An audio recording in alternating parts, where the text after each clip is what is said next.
being short in your answers really turns off an employer. You know, again, it's the time for you to really show the full breadth of experience that you have. Not asking relevant questions or not being able to articulate your experience that's listed on your resume are huge mistakes in interviews. And I also think not doing your research, that's going to be apparent from the get-go. If you can't articulate what the company does that you're interviewing for, you're done. I think the most important thing is to stay positive.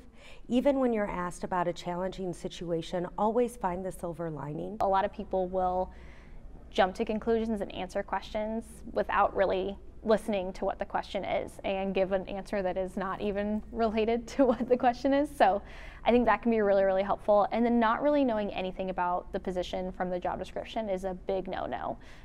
It shows that you're unprepared and maybe lack some professionalism. Not having questions for the employer is a huge mistake, and also just not knowing what the company does exactly or what the position is a critical mistake. Not being prepared is a really big mistake that a lot of people make, where they come in thinking they're just going to wing it. Definitely come in with some prepared answers, but make sure they don't sound too rehearsed, because then again you'll sound like a robot. But come prepared with being able to explain ways that you've gone above and beyond what you've been asked to do. It'll show that you actually are somebody who takes initiative, and be able to talk about your strengths.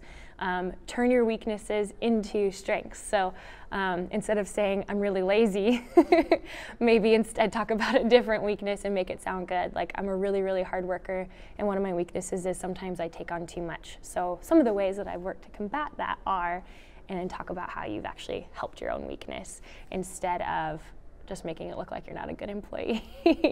But I would say that just making sure that you've actually practiced and prepared and relaxed, because if you're stressed out and freaking out in the interview, they'll realize that, and they'll be able to notice that. So. Yeah, I guess kind of what I touched on, I would say just coming in sounding kind of wishy-washy, not sure what you want to do, just looking for a job. I mean, to any employer, that's going to be a big red flag of why would I invest my time and my money in you? I mean, hiring is very expensive and turnover is very expensive.